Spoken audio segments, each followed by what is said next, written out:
All right. Welcome everybody. Hopefully we'll have some more folks uh coming on in, Michelle. I'll share out the today's agenda. Then we'll start you off, see if there's any cool wins out there or if the team had any cool wins.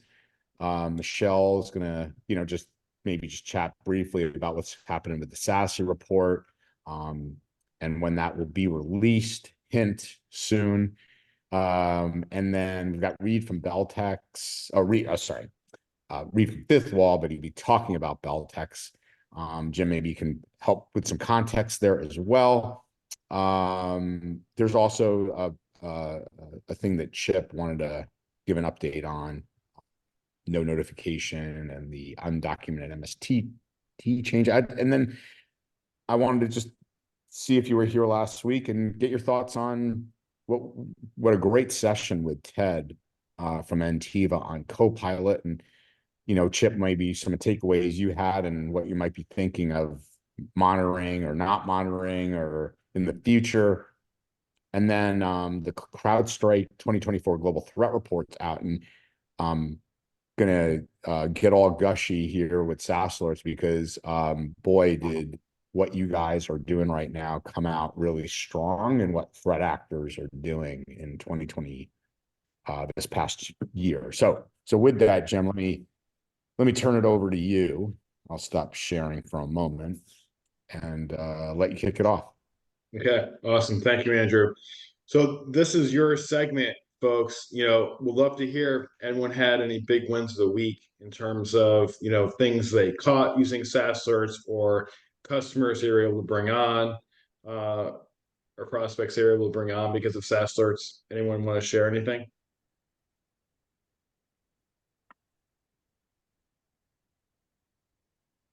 Well, Okay. while we're waiting to hear, Jim, did you guys see anything interesting in the security operations team this week that Chip and team might have, or in Well, trial? Like, I know a lot of times, Jim, you're on calls with some big trials, right. and those get deployed, and you guys Yeah. picked. We It's amazing at this point how many extremely large deals that we're being brought into from our MSPs and MSSPs. I mean, I hope you all appreciate that you have a distinct advantage in the marketplace right now, because there are massive organizations out there. When I say massive, like 50,000 person, 100,000 person companies that don't have this level of protection in place. You would think at enterprise scale they would. They don't.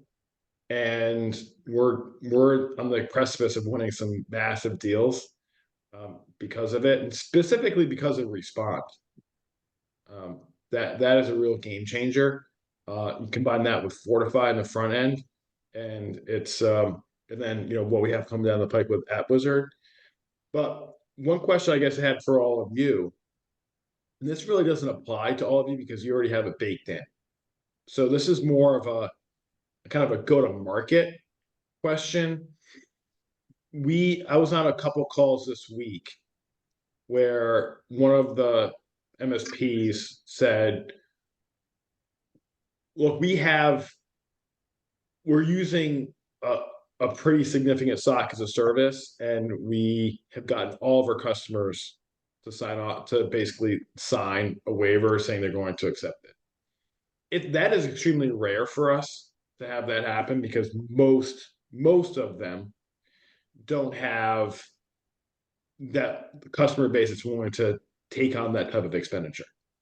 But what these individual MSPs said was, you're doing something that nobody else is doing around the MSP tools. And would you allow me just to buy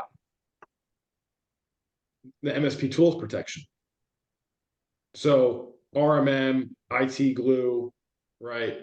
Eventually we're going to have the PSAs. I would love to know this group's thoughts. I mean, you guys get it for free. You're in there. But for someone an MSP, let's just say that, you know, found another way to do some of the other pieces, what are your thoughts about just an MSP tools package, and what do you think that would be worth on a dollar per month basis?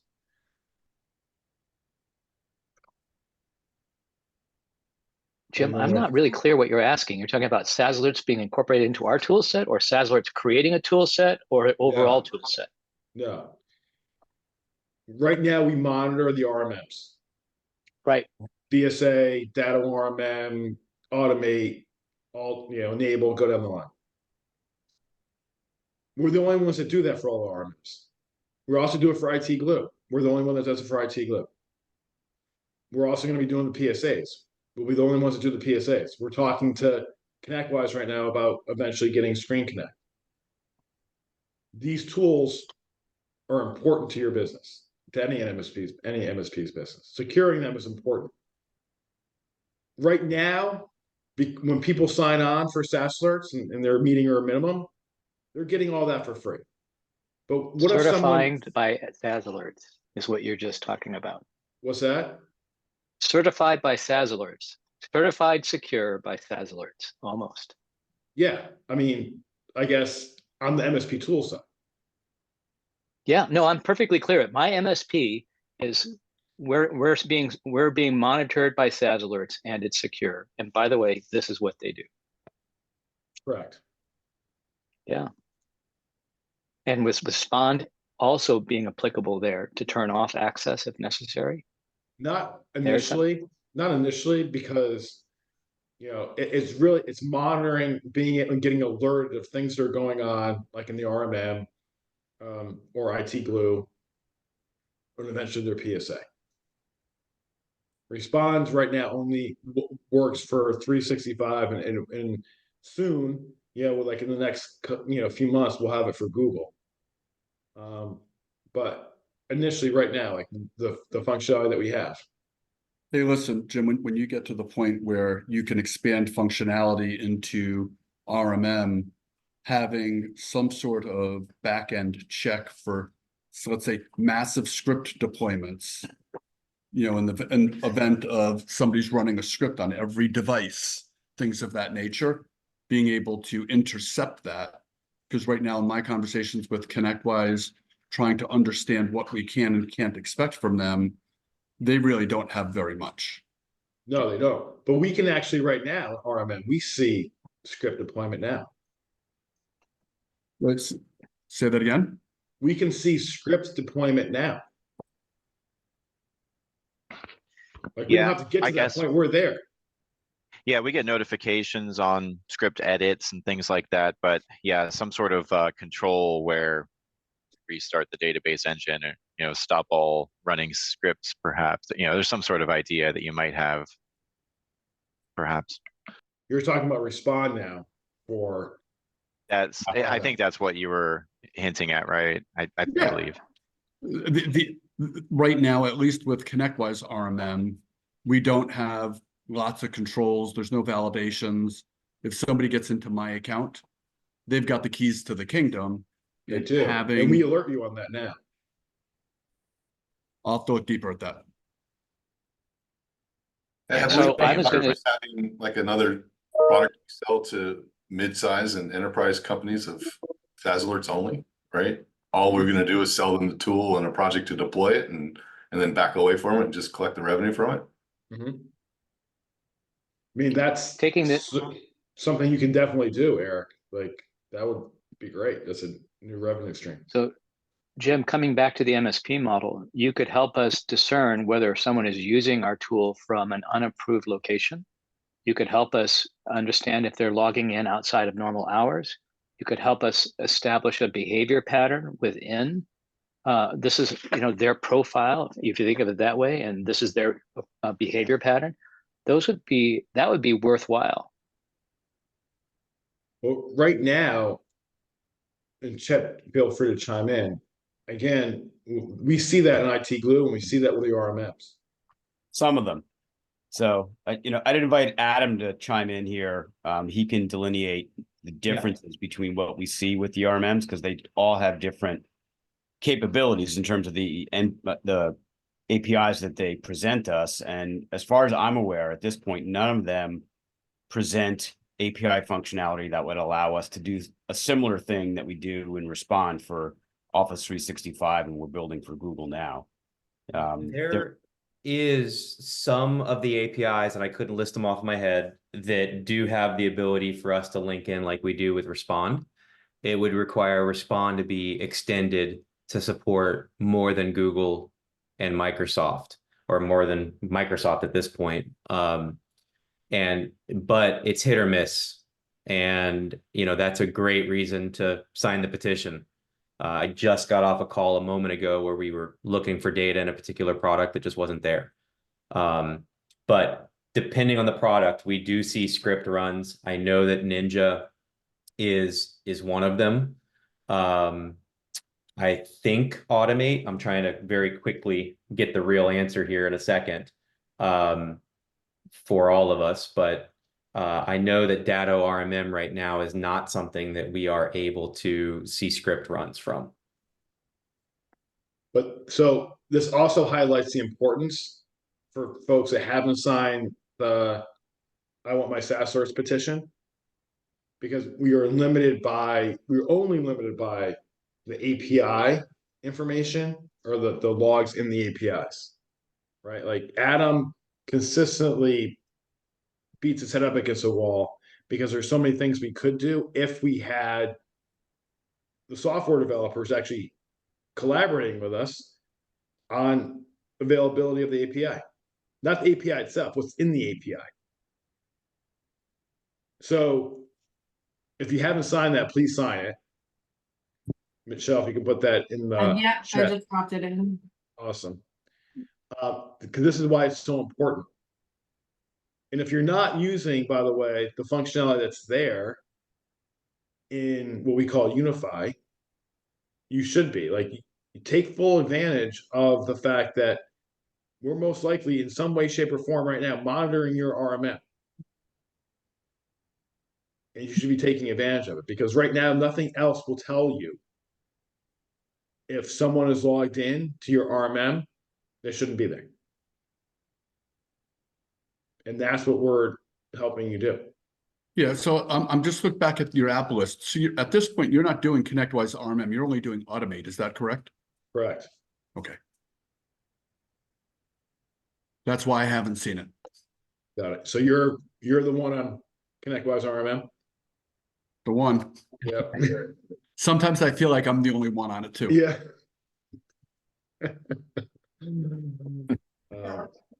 We're on ConnectWise Command. We What's that? we just switched over. Okay. So I think the consensus from our hearing is that this would be helpful. Or though, I guess what I'm trying to get to is, could we sell this as just a package for people that, just want the MSP tools? Yes. If you guys are able to communicate that the MSP is monitored and I shouldn't say protected, but best practices around SaaS, cyber management, cybersecurity with SaaS alerts, I think there's a whole market angle there. How would you For license that? MSPs. Would you guys pay for that? Let's just pretend for a second that we covered the whole MSP tool stack for any given MSP. Would you guys license that as like a flat $500 fee per month just to monitor everything and respond only as far really as shutting accounts down? I don't think we'd want to go much farther than that, because we don't want to become a supply chain hop, if that makes sense. But what would that, the question that Jim is really asking, and I always like to get to the point, is, what's that worth as a standalone component to help an MSP lock down its own operations? Yes. So for those of us who are, the adopters, I would say, it's included in the stack. But for those people who aren't already on this call and whatever, yeah, a couple $100, a few $100, 2 to 5, somewhere in that range to protect these tools for peace of mind. That's probably a reasonable I think ask. you should also consider basing it on the size of the MSP, and that is the number of admins that they have, because you want to charge more for a more robust MSP and charge less for someone just getting started with SaaS alerts. Wes. Yeah, this is one Monk of those says that $30 user. yes, it's tricky on the cost model though, Andy, because you know, probably 1 to 50 user MSP technical users on an RMM product or costs us the same. Okay, then charge base it on that price point. But there is a difference between 1 to 50 and 200 and above, right? Yeah, absolutely. Yep. All right. Yeah. So, I mean, we were on Alex and I were on a call yesterday, and she had a subsequent call today with a MSP. There are 35 people, and he said, "Look, I would pay $100 per application per month." So that would be, his RMM, his PSA, and his IT Glue instance, essentially for $300. There would be a difference though. You would be defining the respond rules, not the MSP, right? This is what initially no respond would be embedded in this, right? Because there's so many limitations to the APIs we're talking about. This is alerting you if there's someone that is logging into your RMM that shouldn't be there, or taking excessive amounts of information out of IT Glue, passwords out of IT Glue, all that sort of stuff. Perhaps you should consider pricing that based on the size of their licensing with SaaS alerts. That it is as you scale, you get a greater discount. Because with just alerting, it means I've got to pay more attention and respond manually to it. With respond, it becomes. But at least you'll get the alerts. Right. No, I'm with you. No argument there. And there shouldn't, quite honestly, there shouldn't be as many alerts coming from your own internal teams infrastructure as your customers collectively. But who's looking at it? What if I've got a rogue engineer? I have to say this is going to go to a trusted employee to deal with, right? So it's the level of response that I have to allocate to this. Mm-hmm. Yeah, me. Right. Mm-hmm. Yeah, some owners would probably say, look, this is only coming to me because at the end of the day, the only one I really truly trust is me with my entire business. Mm-hmm. If I had business.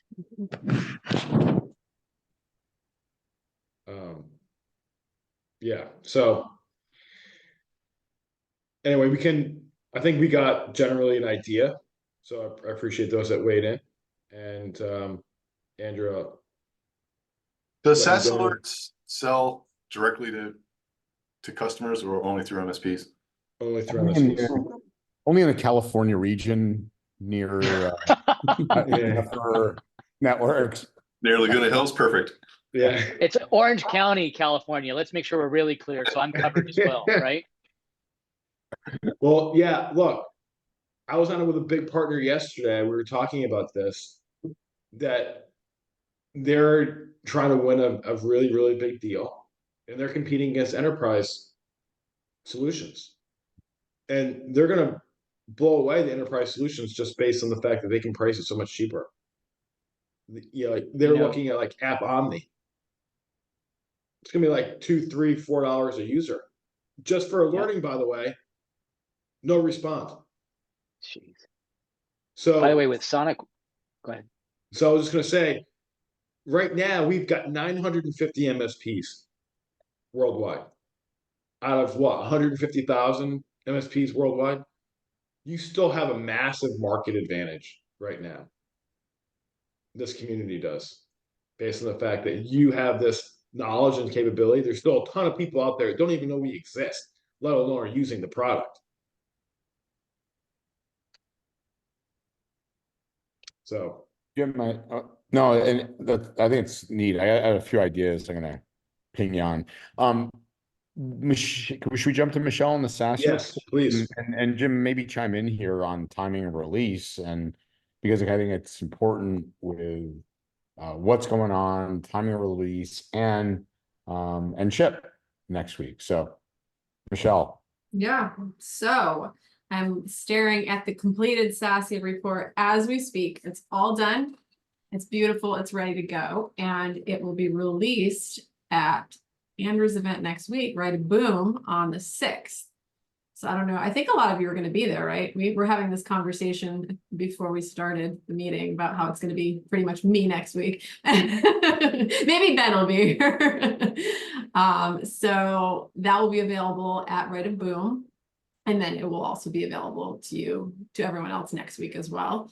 I think for people who have been on the calls pretty regularly, there's a lot of information that you know, but that being said, there's a lot of other data. There's a lot, when you look at the numbers, some where attacks are originating, some of the countries you're like, huh, I was talking to my husband about the other day. I was like, really, this country wasn't expecting that, so there's some really good data in there. So be on the lookout for it. Jim, do you have anything to add to it? Nope. Just it's being released at Andrew's event next week. Yeah. Andrew's event. Did I not say Andrew? Yes, Andrew's event. It's already off. It's already off to the event. They have it. So we planned it this way, and Andrew knows because we started talking about this last year at Right of Boom. Like, we will make sure the SASI report is done by Right of Boom, and that's where it will be released. We're actually in press cycles right now, talking to a bunch of media folks in embargo. So next week they'll be ready. Yeah, that's awesome, Jim. And Corey, psyched to see you there. It's gonna be awesome, man. All right, Jim, we have Reid with us. Do you have some context on Beltex and how we want to bring him on? Because he's in the audience with us. Yes. So first of all, he's got one of the best haircuts going. But outside of that, Chip and I, Andrew actually introduced us to the Fifth Wall a while back. And so we've been working with Reid and Dustin for a while now on different ways that we might be able to work together.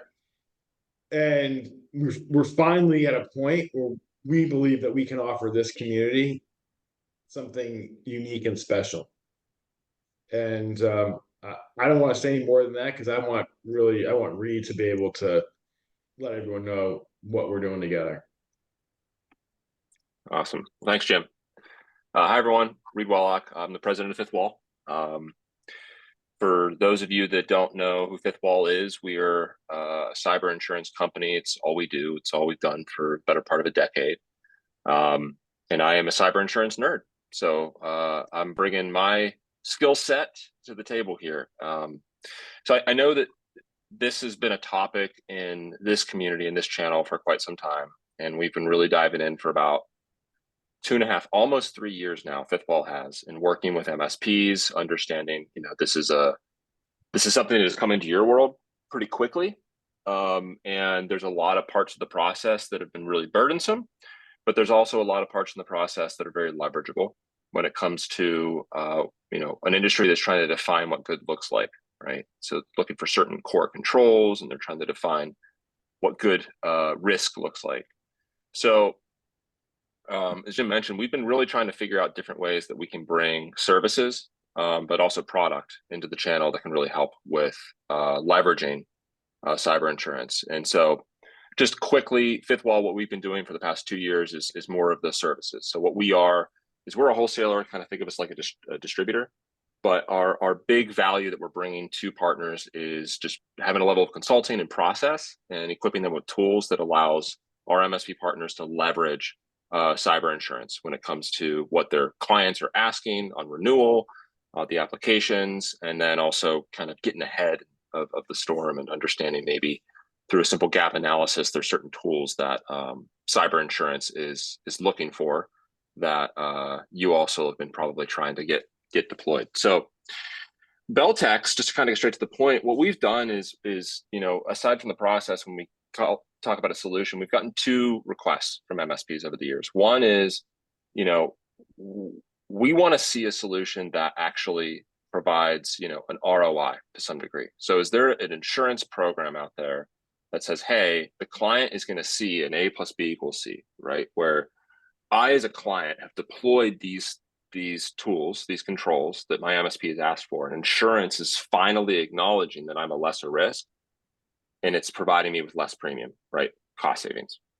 So that was the first piece. And the second piece was actually, you know, we kind of get two camps. We get a lot of MSPs that want to work with us, that want to go through the process. They want to really digest it, change some of their core behavior to kind of maybe fine tune their sales process to be more geared around cyber insurance. But we also get ones that say, hey, look, if you have a product that we can recommend that follows the line of logic I just described, right? Having a product that acknowledges the tools that we're deploying and the services, and it's really, really simple, we would love to see that. And that's finally what we're releasing, and that's Beltex. So we're doing this in a very crawl, walk, run mentality. We have picked only a couple partners really to release this initially, and we're just doing it in kind of small independent buckets. And that's why, you know, with our relationship with Jim and others, you know, it's one that we know we can, A, get folks, you know, get eyeballs on it, but then B, get really good candid feedback. That's one thing we've done at Fifth Wall, which is kind of not to move too fast, but make sure we're releasing something. There's enough time to digest. Users can interact with it. They can ask questions, kind of get a better sense of it, and most importantly, critique it, right? So I think the main piece here is letting folks know that we're going to be launching this. We're going to be launching it exclusively through SaaS Alerts MSP. We have a couple other partners we're going to be doing something similar with. You will have access to it, and so we'll be distributing a couple pieces of information on how you can access it. And what it is a product that you can have your clients access directly. It's really simple. They can access it through a link, and they're able to get an insurance process, get a policy within less than 2 minutes at some of the most competitive rates, because we've done the work in advance to kind of pre-underwrite in a way, understanding if someone's already using SaaS Alerts, for example, we can kind of already make some pretty broad stroke assumptions on that they are reduced in risk. So I'm an insurance guy, so I can get lost in the tall cotton with insurance speak. So I'm going to try to not do that. But Jim, is there anything, I guess, you want to fill gaps in on, just how you and I have described what it is we're trying to do together? I think that is great. One thing I would love to understand is, you know, first of all, there's a question from Andre Reid asking about if this is also available in Canada. Or is it Not just US? yet. Okay. Yeah, so we're in 49 states right now, soon to be 50. We have the last one we're final in compliance with this week. Okay. So Reid, you made the comment about, you know, you can hand off a link. I assume you meant a link to our customer to apply directly. Does that kind of make us an agent? Correct. So we just become an agent, a referral agent at that point? Well, so we not an agent, no. So I want to make sure we're very clear on that. Not in the sense of an insurance agent, affiliate right, or whatever. Right. It would be basically if you're engaged in a client and they're asking about, you know, it depends on the interaction you've already had with your client around cyber insurance, because there's varying levels, right? There's folks that are asking you questions about the process that you may or may not know. But really what it comes down to is you're going to have the link that you can deploy, that if you have clients that said, hey, or if you can be proactive around it and say, look, we're participating with a program. It's exclusively through one of our partners that you now have access to because you have implemented some of the tool stack that we provide. Now they can, at their discretion, go to that link and go through the process and determine, hey, is this a good option for me? The hope is that we've kind of done an analysis on the rates that, you know, 85% of the time it will be a good option for them. But really it's for you to be able to promote that you have this exclusive access because of the maturity you have as an MSP. Reid, we got a question from Joshua. Yeah. Is there any money that comes back to us, the MSP? Yeah, so this is one of those fickle things with insurance is we can't pay you directly on insurance dollars. The piece of this that we're always trying to educate around is that insurance is leverageable in an indirect way. So I can't pay you directly, but indirectly, what we want to do is have this as a product be positioned that it's either validating the current tools that are in place for you, or it is showcasing and incentivizing the adoption of future tools. Reid, let me chime in there. So, you know, in speaking with some an MSP that is pretty sophisticated, has been focused on the banking industry for over 25 years. You would think that the banking industry via regulation would be the stick driving controls and policy. he saw the greatest uptick in security revenue post-pandemic as a result of cyber insurance, not regulation. So just kind of piggybacking to what you're saying, the indirectness of this it's not about getting paid a commission. It's more about the validation of, hey, if you want this level of coverage or coverage period, this is what has to get in place. Oh, wow. My MSP's been telling me that for ages. Yeah. So yeah, we've become kind of the best bad cop in the security sales conversation in a way. So at Fifth Wall, it's a big part of what we do at like a local level. So we have a team that is working with MSPs, and they have a resource on our side that they can call upon at any time to bring into the conversation. And that person is representing, look, this is what insurance is identifying they need to see. Kind of, you have to be this tall to ride. And they're telling a story of basically, hey, you need to have these things in place. And I'm a disinterested third party. We're just an industry that's evaluating risk and saying these things are important if you're going to be viewed as secure and at a good risk. That then lends directly to that sales conversation. So I'll see Andy has his hand up. So I don't know if your question was in the chat or if you had a question. Yeah, I put it in chat, but I wanted to raise this. PCI 4.0 compliance changes April 1st. And is there a place for Fifth Wall around credit card transactions and how these regulations are going to be pushed out to every business that takes credit cards? So I will say we'll take Fifth Wall out of it and just use insurance, cyber insurance. Cyber insurance right now, and I don't know if this is an answer to your question, Andy, so if it doesn't, like, press in, please. What there is, if you get a comprehensive form, which is what we're talking about, regulatory risk, right, is how they evaluate it. And how they cover that is if you have a policy, right, and you declared in that policy what the carrier is looking for, like, are you compliant? Are you not compliant? I'm hearing some background noise.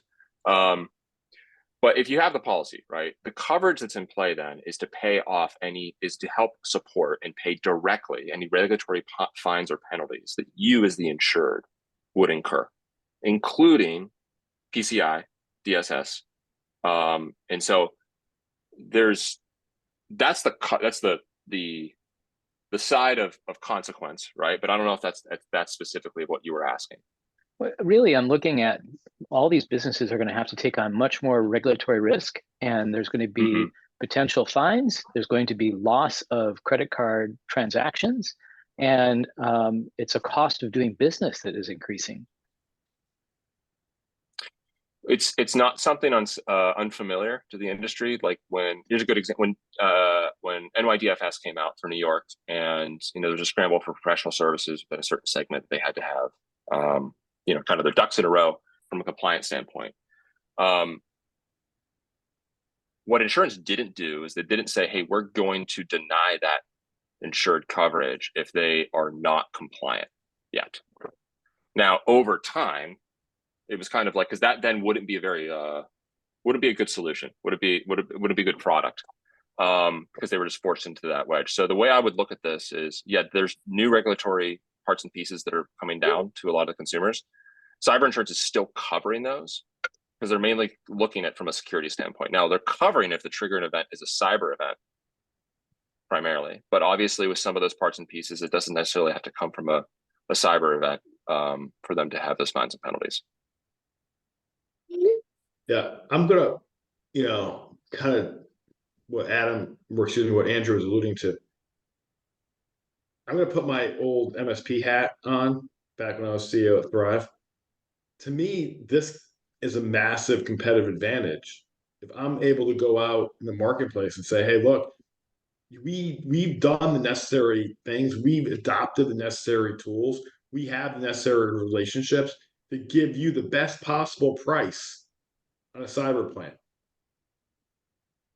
And that should distinguish you from everybody else out there that really can't help them in that capacity. So the way you get essentially compensated as an MSP here is by essentially winning and retaining more business because of that advantage. So I'll go even a step further than Jim. I'm going to put my MSP hat back on when I was running a much smaller MSP than Thrive, but nevertheless, for me, there's an interesting psychological hook that's really important here. I think a lot of times in the small business sector in particular, that SMB customer thinks of you, the MSP, as their insurance. You know, they believe they've hired you and you guys are the get out of jail free card and are going to be the ones to fall back on if anything goes wrong. It seems to me that I would be pressing my customers by saying, look, we carry cyber insurance at our company. And if you're going to be a customer of ours, you need to carry cyber insurance as well, because we're going to train you and teach you to do all the things that you should do. We're going to hold up our end, but your employees might still do something that puts your company at jeopardy. Despite all of the controls that we've put in place, all it takes is one employee to follow through on that phishing link or to select some malware. And you need insurance for that for your own benefit. You know, I think the industry, meaning our industry, the MSP industry, will evolve eventually to a point where most MSPs are going to require that their customers carry their own insurance. Chip, can I just piggyback on something you're saying? A few things. One, you know, aside from the first, before you start talking, I'm thinking this is a risk-based conversation with the customer and having those. Like what, right, going all the way up to risk and policy, like what's your risk tolerance as a corporation? They go, what do you mean? Right. So that's a whole open can of worms. And to your point, they see you as this gap covering them. And they also, you know, what's common is when you ask about incident response plans, well, don't you have my incident response plan? A lot of them think you do. Right. But to your point about being good business for the MSP to require their customers to have cyber insurance, why it is so critical is because, and Corey, feel free to chime in, please, too. Why it's so critical is to understand the economics of who gets paid, right, Reid, when there is an incident. So if a incident occurs and your customer does not have cyber insurance and they are down, right? They are going to need attorneys and they are going to need DFIR, you know, digital forensics incident response. Your rates are unfortunately nothing compared to their rates. And those people don't do anything without large scale retainers. You as the MSP of that customer can't just hightail it out of there when they're down and go, yeah, sorry, even though you're my client, I'm not going to help you, because the incident response firm is going to ask you to help as boots on the ground. So last thing I'll say, and Reid, maybe you can chime in here, this all works, is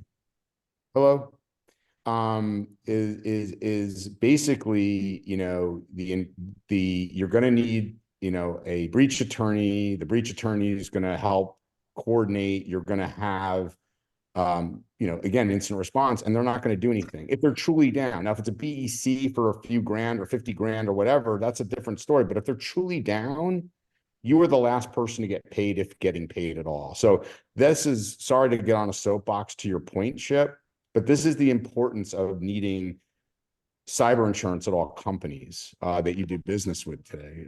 Chip, I'm sorry, Reid, any further commentary? Yeah, it's so valid, and it's something that, you know, I make a lot of assumptions of a room here too, because I think going back to just the reality of as an MSP, your client's exposure is your exposure in these instances, right? So in other words, understanding situationally what do their options look like are going to have a direct impact and effect on you as a business. And so and I see in the chat someone asked about fifth wall insurance. Yeah, we work with MSPs directly as well, and that's part of the risk evaluation. Part of it does include, hey, do you have a good understanding of your exposure at your client level? Meaning, has your clients been able to offset and transfer that risk that they have? Because otherwise, you're going to bear some of that. And in the worst case scenario we've seen, right, they're going to try to transfer that to you, right? They're going to say, oh, wait a minute, you were supposed to be the one to do this, that, or the other. And so it really does come down to, I think, first understanding as an MSP, if you are looking at your clients and valuing the fact that there is a high level of importance that they do have cyber insurance.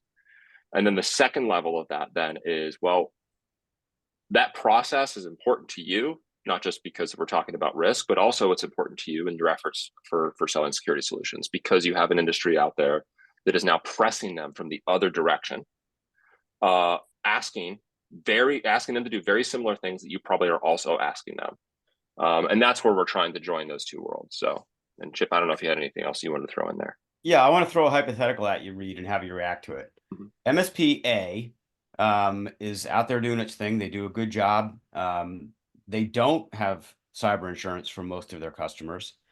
And one of those customers has a breach, is taken down. That customer is capable of paying out of pocket for the support they need to recover. Okay. ASPB has required that all of their customers carry cyber insurance. They've had a similar breach, and the cyber insurance carrier is covering the costs on the remediation side. So tell me, in your opinion, and I'm setting up a straw man argument here. I think everybody's going to get it, but I'm going to do it anyway. That, ASPA now is going to be on the hook for their time, man hours to participate in remediation, to get paid from their customer out of pocket.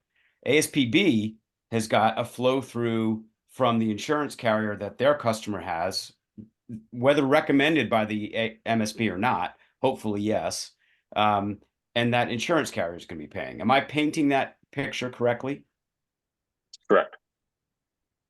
So yeah, you've got, I mean, there's obviously the devil's in the details there, but at a high level, what insurance policy is really doing for you in the selfish way that you should be looking at this is what does your participation look like in that event? And also, have there been expectations set to that client around that? Has the tabletop been done? And you described that maybe this falls within the scope of your services or outside, right?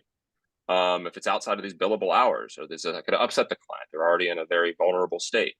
There's a lot of parts and pieces there that none of that actually will happen if they have proper protection, or if they have a cyber liability policy that's going to come in and not just cover those costs, but also it's going to direct the path, right? And so a lot of people, when we talk about IR, but in my world, it's kind of claims response, but part of that is IR, is having that initial within 24 hours, is there movement towards, response and recovery?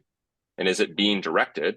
In addition, those things are being paid for, right? So you've got legal get involved, forensics, you've got, this, that, or the other, as far as trying to get restoration back in effect. And that's a big piece that, gets still complicated, but it's a lot simpler if they have a form behind them. Last thing I'll just say on this, and then we could maybe move on. Interesting. I get, obviously names will not get released here, but I have a lot of relationships, and recently a BEC case to the tune of about $370,000. One of the things and they did have cyber insurance, and this is going to come back to document around making sure your MSAs and scopes of work and everything are up to date. One of the first things that the attorney that was investigating the case Reid did was went to the MSP and said, we understand you're providing security awareness training for this customer. You guys know where I'm going with this, right? Can you pull all the your logs and your documentation on that you've trained all of these said individuals within this company, the regularity, et cetera, et cetera. Now, granted, in this case, it was a happy ending for the MSP. They did have their ducks in a row. Their documentation, their contracts, everything was up to date. But I just put that out there for you about the world we live in today, that had this MSP been saying, yeah, we do part of our managed service is, yeah, we do security awareness training, phishing simulation, blah, blah, blah, blah. And for whatever reason, their process, this is, get Ryan Weeks on his soapbox, process. If their process had fallen down and they hadn't been doing that on the regular basis that they said they were going to do it, that MSP would have been very involved in the payment of that BEC. So yeah, and if I could add to that, Andrew, if you look at, because we get a ton of questions about this, what is your relation to your client when it comes to the client's relation to a carrier? Because this is a direct contract between carrier and your end client. Your relation to your client is expectations. And if you're not able to meet the expectations of them or the expectations of the carrier, it's not the carrier's going to, there's a fantasy that's created the carrier's going to do one. No, it's really what is the client, how is that client going to react to you? Because if they're incurring costs that they thought they weren't going to incur, and that by their logic, they can say, wait a minute, this would have been prevented. We kind of know where that's going to go, which is why it's really important. Education is really important. But as these carriers are getting more specific in the questions they're asking, there has been quite some time where carriers are still trying to figure out how to ask what it is that they should be asking. And they're getting more specific. So Andrew, that's a really good example. Previously, it was check the box. Do you have security awareness training in phishing? Great. Now do you have security awareness training in phishing? And are you capturing all logs for all users? Are all users, all administrative users going through training with this regularity? Yes or no? Now we're getting more specific. Now we have something we can ask post. Was this the truth? And there's a case in point. And this is where the MSAs, the agreements come. So, get yours up to date. Who's responsible? Maybe, hypothetically, maybe they were doing their own security awareness training. Again, we can't have ambiguity here anymore. We're beyond that world. So anyway. Reid, Chad asked a question a while back. I recommend a fifth wall to clients. They know I made the recommendation. They trust I have the tools in place. They assume less risk and pass lower rates to the client. So trust but verify. So there is a verification process with that client. So remember, this is a contract between the carrier and the client. So yes, but I'll add within there that I'm reading the message here. They trust I have the tools in place. We will be verifying that directly with the client through our application process. So whenever that link is deployed, that's the process they're going through. They're acknowledging these things, but we can already make some pretty general assumptions. And the purpose of that is we're trying to reduce a lot of the friction, and we're trying to reduce time. But also, you're not bearing the weight of that verification. From a liability perspective, then we take on that liability directly with the client to verify those things. Good stuff, Reid. Yep.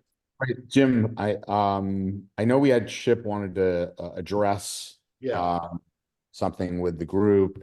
Darn, I wish we had time to get to the CrowdStrike report because it is so relevant to. We can save it to the next call that you're involved in. Yeah. Okay. Well, and we'll see how long it takes, Andrew. I don't need to take up a lot of time. We had earlier this week, we released on Tuesday afternoon a release for us that included some refactoring of Microsoft data gathering. For those of you who follow our release notes closely, you probably are aware that we release multiple times a week.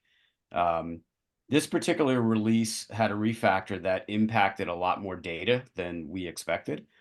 We got calls from about 25 partners asking us why they were seeing a significant bump up in older events or duplicate events being processed. And one of the questions was, why didn't we send out a general notice to the entire community? So I wanted to just address that here in case anyone was impacted. It's not generally our practice to send out a release notice, even when we're including a refactor that's going to change data harvesting. Because to be honest, we're doing that every week. Like, it's a nonstop battle to constantly be refactoring, mostly for Microsoft, but the other applications as well. Microsoft is particularly troublesome as there are frequent undocumented change. They don't show up in the Graph API change log before they show up in data returns that we see that are different. So it hasn't been our practice to just send out a blanket announcement to everyone, because not all 900 partners are impacted by these kinds of things. So to the extent that anybody on this that regularly attends this call or that hears today was impacted and wants to follow up, just give us a shout, and we can let you know additional details on that. Yeah, which means, Andrew, we've got 7 minutes for the CrowdStrike. All right, let's do it. Let me bring this up, Chip and Jim and team here. Okay. And Jim, we we can certainly readdress this, and tell me if you can see this okay. Because what I'd love to do is share, like I can share out the document, not that you guys can't go get it yourselves. Has anybody read it just got released? Yeah, I have not read it yet. Okay. So is this okay? Can you guys see it all right? Per se? Yeah, Andrew, if you go into presentation mode, it would be even better. Better? Okay. Bear with me. Slideshow. Yeah. Coming. There. There. How's that? Better. Yep. Okay. So I'm going to give you guys the high level, but what I would love to do is I'll send Michelle the PDF, distribute it to all of you, and I'd love to readdress this because I think this is such a important threat report in regards to this community. All right. So, interestingly, I don't have to read everything, but the highlights here, right, that really struck me or that we're going to really focus on is cloud, right? No shock, right, that cloud-based attacks are up and to the right at a exponential level. Jim, is that surprising at all to you? No, it's kind of why we built the business. Right. So let's go to the next slide and take a look. Okay. So this is anecdotally to the report in terms of the overarching thematics. And, if we think about LastPass, Okta, now granted, Screen Connect was kind of their own Achilles heel in the sense of it was their code, right? But it's interesting when you look at these interactive intrusion campaigns. Basically, and I'll ask Corey here if he's still with us. I'm not sure if he is, but the way I read this, Corey, are you with us? Is that interactive intrusions, or it's really hands-on keyboard, right, of these organizations, these threat actors. But no shock here that supply chain is where it's at. I mean, look at the top two, right? Both, the first two have massive supply chains. Yeah, it would be termed as the official term breach. I know people like us tell you not to use the term breach unless you know what a breach is, but I read it the same way. Interactive intrusions would be people actually in your environment performing malicious acts. Yeah, thank you, Corey. But this surprised you at all, Corey, that our industry led all attacks? I'm not surprised at all. Yeah. Especially MSPs, because that's access to so many different other industries in Exactly. one, keys to the kingdom. Exactly. So just interesting, right? That now I cut this in half because the right end of this is all about how CrowdStrike, stopped this attack, this, that, and the other. What was more impressive, if you will, for lack of a better word, is the speed at which this happened. So look at really, if you think about it, preparation, again, going back to military and Corey, right? All the preparation is about access brokers and getting the credentials, right? Once they have them, look out how quick they move, right? So this goes to the point of having some type of telemetry in there, a solutions granted, a SaaS alerts. Gone are the days of, in my opinion, of you know, not having some type of MDR cloud monitoring, because they just move at such a voracious pace. This one I love, and when again, I'm air quoting, right, Jim, love and Chip. Yeah. What I love about this is if you look at what's happened, right, it was always, oh, about malware. Malware's not saying it's going away, but look at the proliferation of attacks without it. It's not necessary anymore. Corey, did anything about this stand out to you of how we keep, you know, doing more and more attacks without even needing malware? It's not surprising. It's super difficult now. I don't care what AV you're using to just drop a file nowadays. Super difficult, even with just regular Microsoft Defender. And so what ends up happening is they're using the different tactics and completely fileless for this. And then there's also a learning curve, right, or a education issue when it comes to these organizations and their security staff to know how to identify these. Something as simple as decrypting an encoded PowerShell command. Do you know how to do that? And even if you do know how to decrypt it, do you know exactly what that's doing? Right. And then this is where we're going to see, you know, one of the sessions at Right Boom is we're going to talk a lot about they call LOL bins, you know, living off the land binaries, and you're seeing more and more, you know, tools that are used right within your tool sets being deployed by threat actors because they're not being detected without really good behavioral telemetry, again, like what Corey and his team can, but you need eyes on glass and really good teams to pick up on that. Here we go, Jim and Chip, incidents in the cloud.